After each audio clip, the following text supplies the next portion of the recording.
I mean, you really believe that maybe she had just decided to disappear for a time? For a time, and then that she would call us and we would go and join her. Visualize the intense moment as Prince William and Harry, two men who have lived their lives in the public eye, find themselves moved to the core by a truth they never saw coming.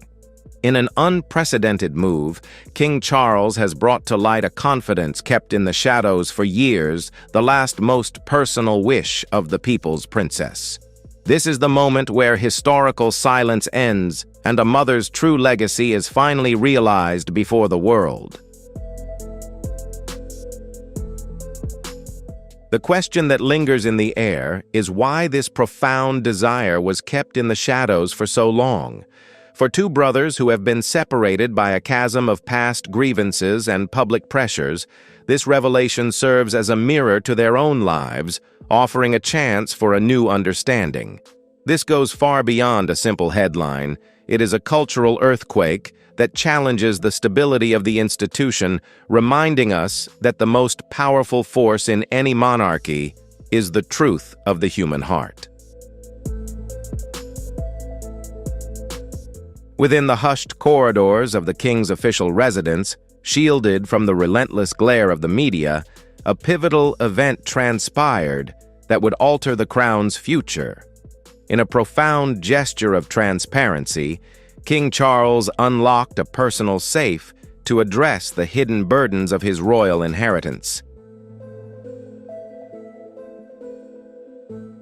This vault had reportedly remained undisturbed for decades, a silent witness to history. Yet inside lay neither crown jewels nor official decrees, but a simple sealed envelope inscribed with the recognizable script of Princess Diana.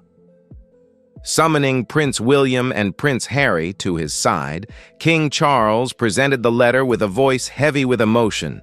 "This is your mother's final legacy.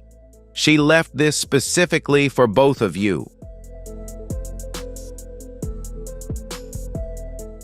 A profound hush descended upon the room, marking the end of a 20-year silence. The gravity of the situation spoke for itself.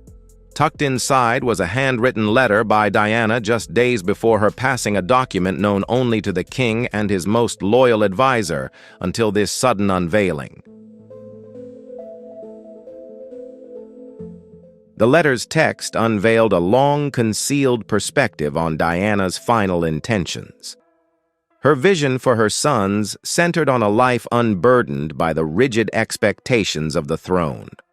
Rather than focusing on status, wealth, or protocol, her message prioritized their autonomy and personal happiness. After absorbing the words, Harry reportedly noted that her true desire was for them to prioritize their humanity over their royal heritage. To William, the gravity of this encounter felt profoundly intimate. This was far more than a simple piece of correspondence. It represented a final echoing voice from the mother taken from him far too early, a woman whose life was cut short by the very world she sought to transform. "I never anticipated the sheer magnitude of the scrutiny." The letter read, describing a life where public obligation and private peace collided in a nearly unendurable struggle. She envisioned a life for them defined by true independence. This disclosure ignited a surge of emotion and brought critical questions to the forefront.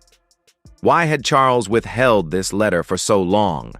What specific pleas had Diana penned in those concluding sentences? The pursuit of these answers triggered a series of seismic shifts within the palace, threatening to reshape the very foundations of the modern monarchy. The weight of these revelations is becoming overwhelming.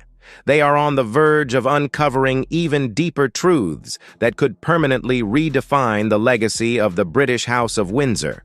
Drop a number 2 in the comments and subscribe now, because the upcoming chapters will challenge everything you thought you understood about Princess Diana and the future of the crown.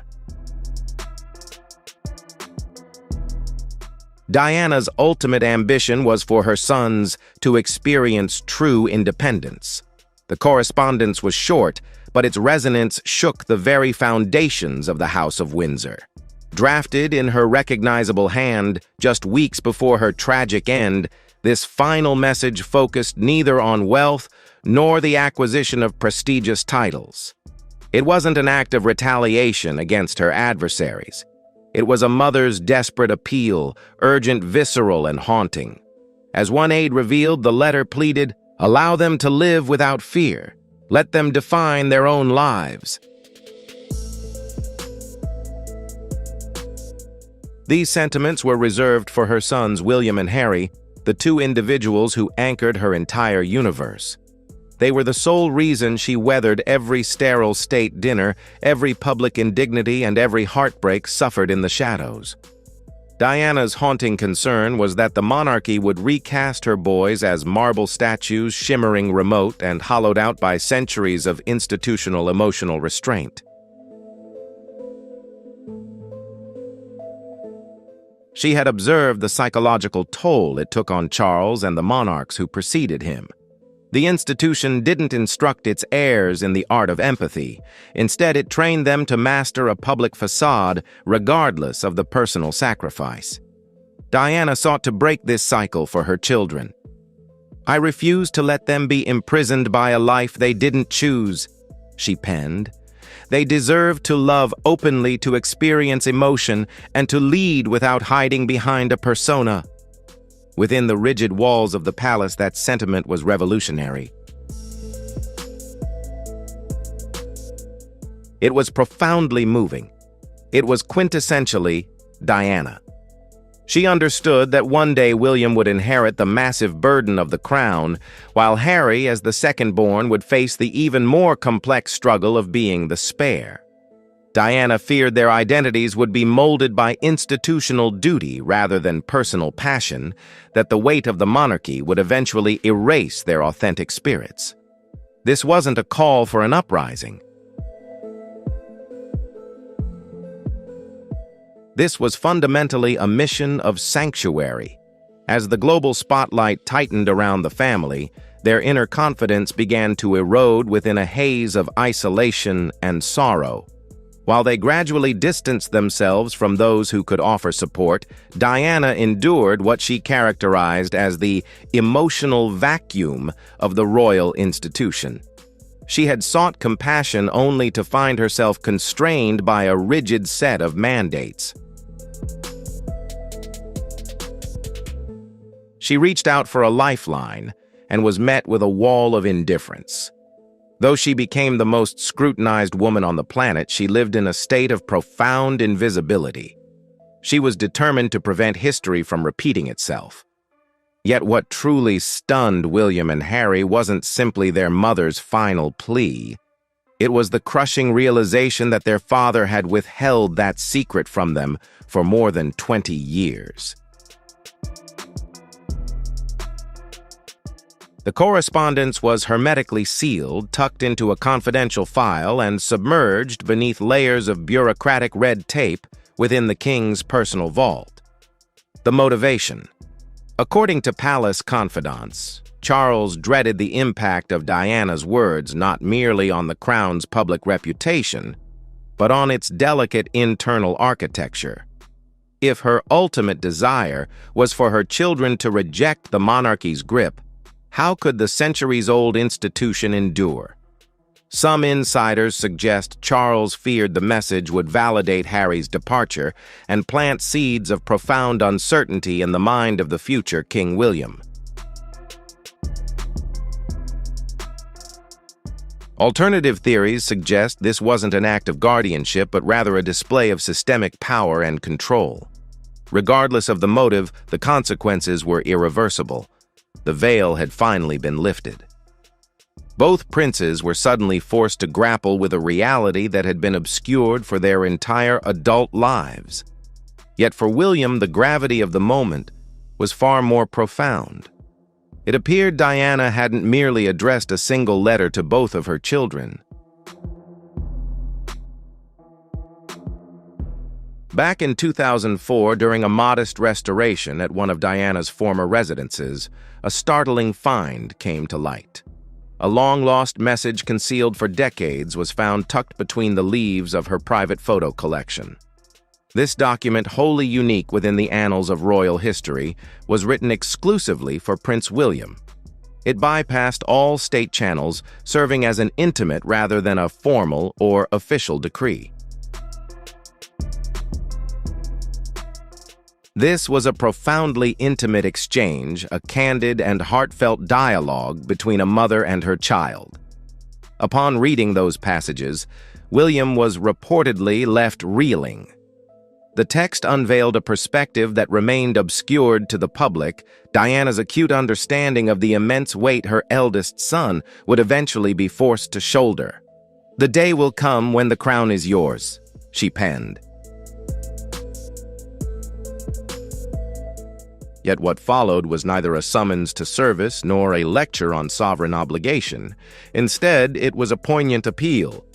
"Promise me you will protect the child you once were." In those few words, Diana's voice bridged the gap of decades.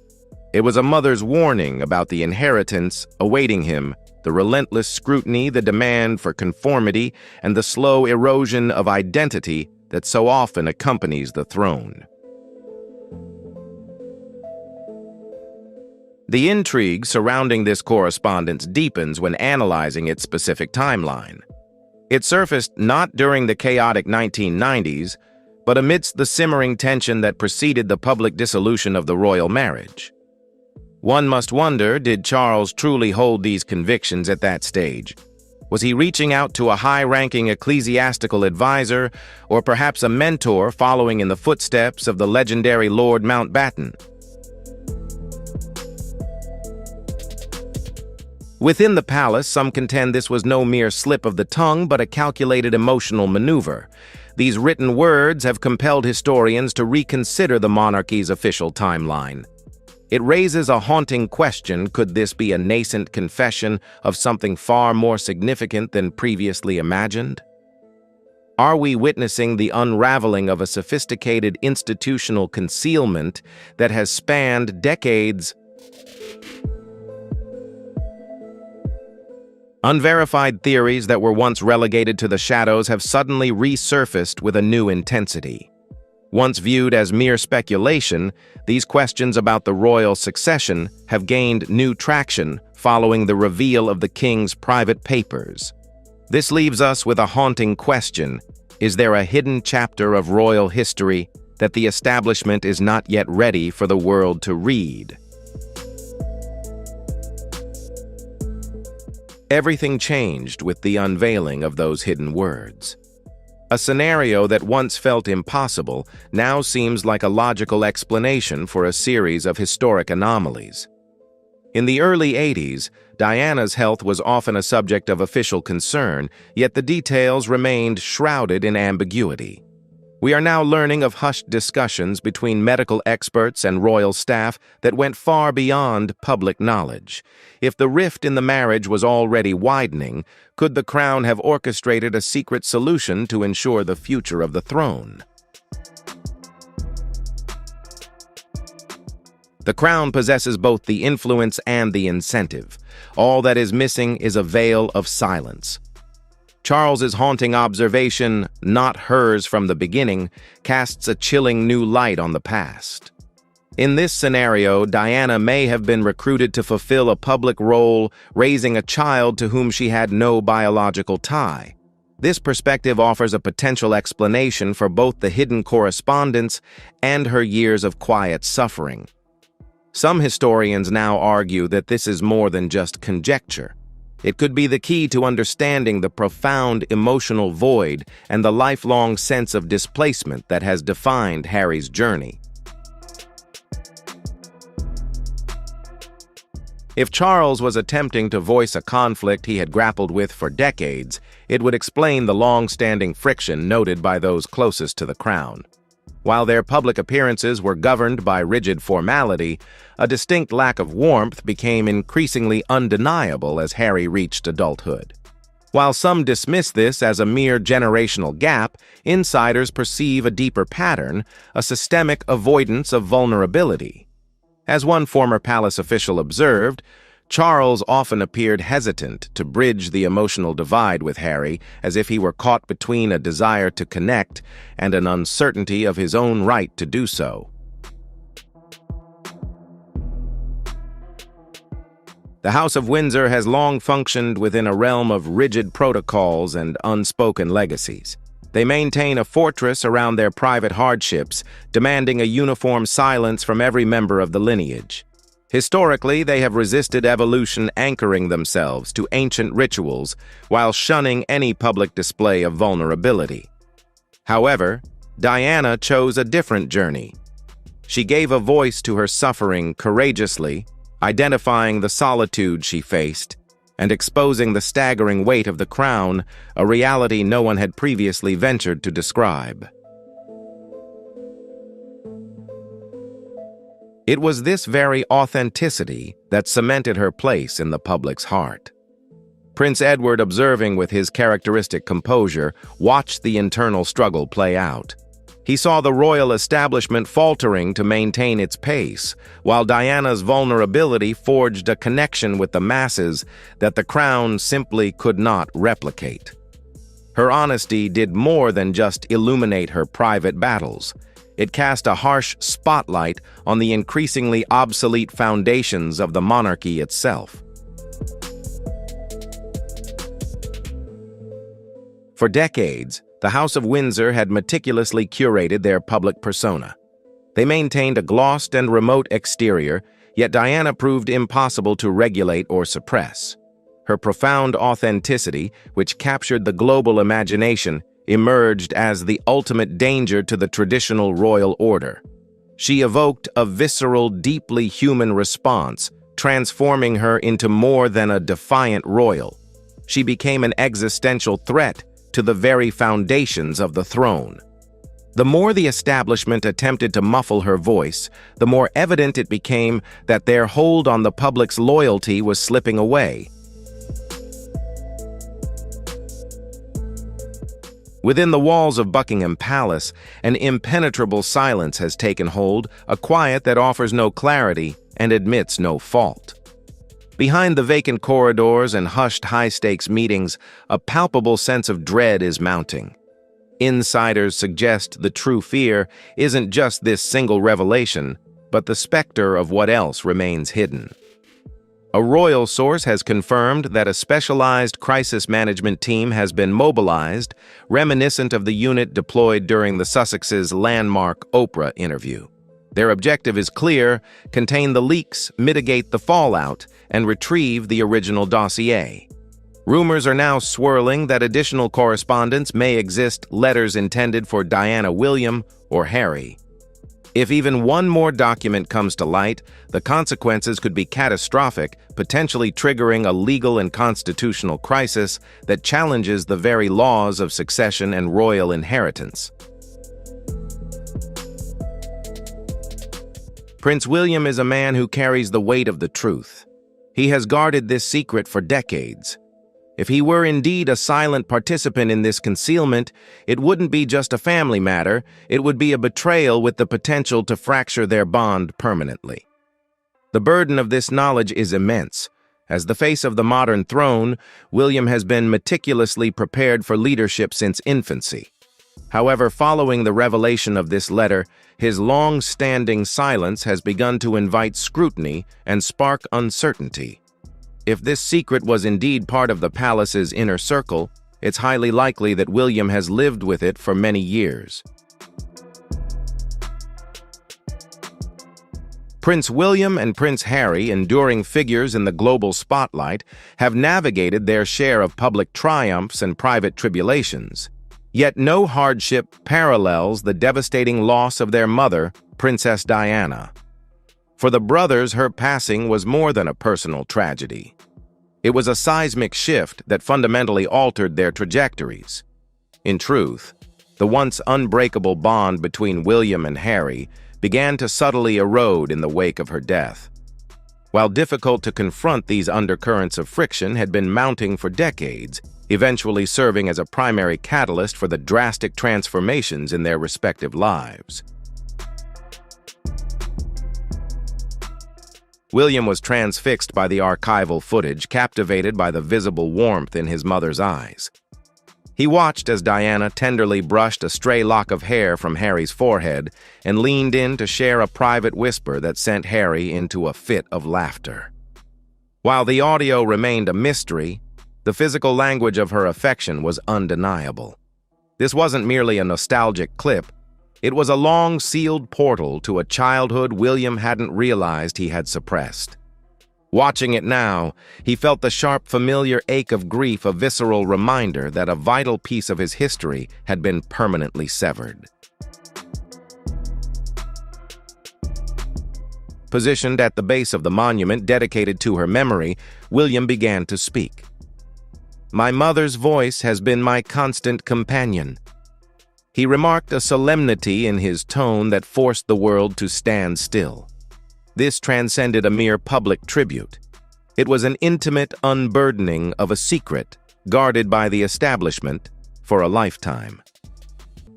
Bit by bit, he started to recount the final phrase Diana breathed into his ear during their last moments together. A secret message that for nearly 30 years had belonged to him alone. William also dedicated himself to dissecting the origins of Diana's turmoil. While some wounds had scabbed over others, remained dangerously close to the surface. He began a period of deep inquiry, seeking out those who knew her best, driven not by a desire to replace his mother, but by a mission to preserve her essence. To him, this was the only way to ensure her brand of compassion endured. Eventually, William's vision shifted toward a permanent tribute, one that felt profoundly authentic. He didn't envision a cold marble gallery or a sterile monument. Instead, he sought a sanctuary that felt soft and familiar, a peaceful garden, or a quiet, sunlit room filled with her photographs. It would be a space designed for reflection without judgment, a place where the world could finally see Diana as she truly was.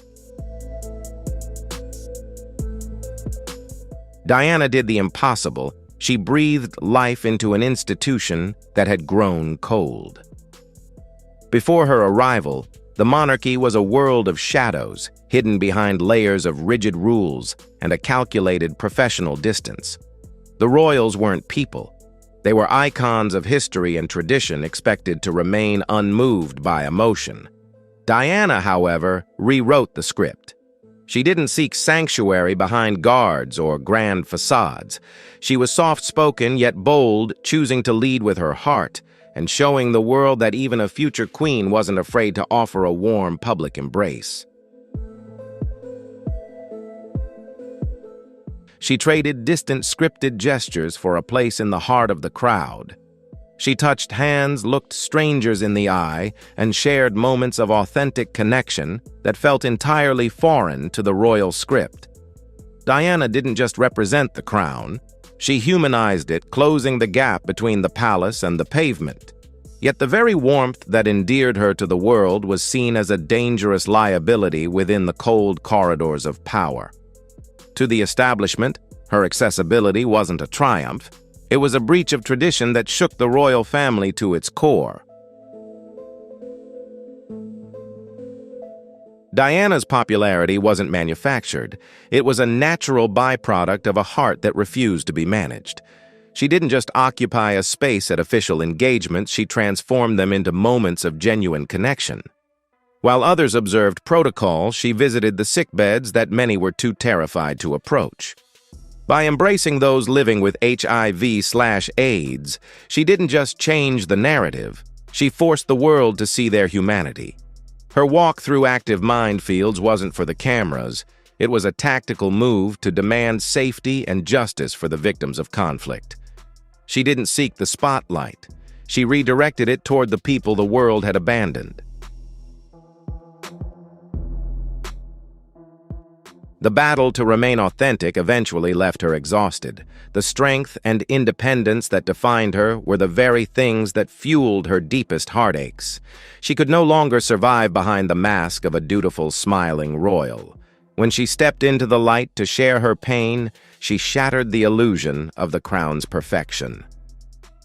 The royal family, anchored in centuries of secrecy, found themselves paralyzed by her truth, caught in a storm of honesty they never saw coming.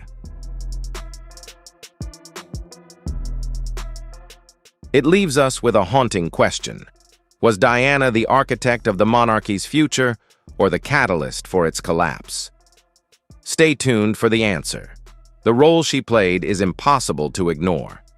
Many argue that she granted the royal family a second act they desperately needed.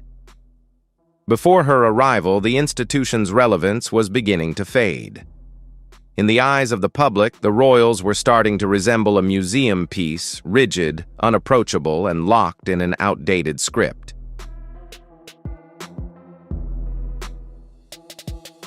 With Diana's arrival, the entire landscape was transformed.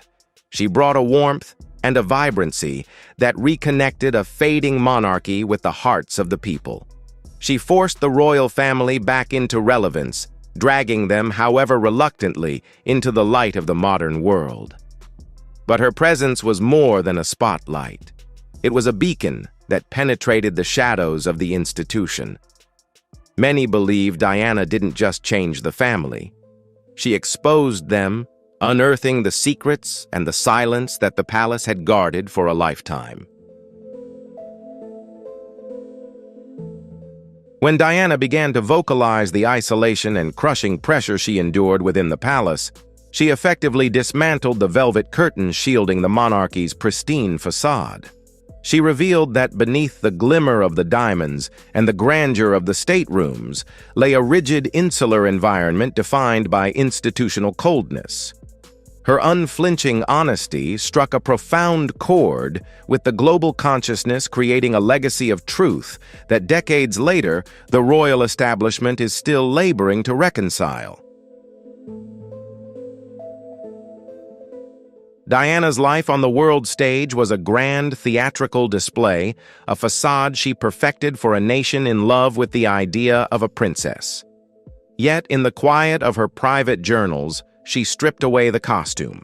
She didn't perform. She confessed. These hidden pages reveal the raw, unvarnished story of a woman standing at the edge of a precipice. Her writings are a roadmap of loneliness and a haunting fear of total loss of self. She captured the growing resentment within her marriage, writing, "He hates that they love me more than him," as her popularity became a source of palace-wide tension. In these pages, she laid bare her internal war with bulimia, a silent, agonizing cry for help in a world of golden silence. To understand Diana, one must look at her not as a princess, but as a mother who refused to surrender her children to the machine of the monarchy. Despite the cold indifference that met her cries for help, she waged a silent war for William and Harry's souls. "They are the only part of my life that matters," she wrote. "I won't let them become shadows." She saw the trap before they did, the danger of growing up emotionally distant, obsessed with optics, and isolated from human connection. Looking back, her diaries read like a roadmap of the very struggles we see today. She foresaw a future where the frost of the royal family threatened to extinguish the warmth of genuine family bonds. However, this uncompromising honesty bequeathed her sons a rare inheritance: the permission to be vulnerable. Her collective writings, the diaries, and that final correspondence established a definitive creed: prioritize love over legacy, safeguard the heart over the hierarchy. Diana's ultimate ambition transcended mere security for her children. It was an urgent plea for their authenticity, a shield intended to prevent them from becoming captives to the sterile, unyielding traditions of the crown. The veil has been lifted, and Diana's final vision is now a matter of public record. The monarchy is standing on a historical precipice, facing a transformation that will redefine its legacy forever. This is no longer a simple domestic drama. It is a battle for the soul of the crown. Will William choose to follow the ancient script written by his predecessors, or will he fulfill the promise his mother left behind, a leadership rooted in human connection instead of institutional pride? The gravity of this choice is the ultimate burden of his inheritance. Could this revelation serve as the catalyst for reconciliation, or has the distance become an insurmountable gulf?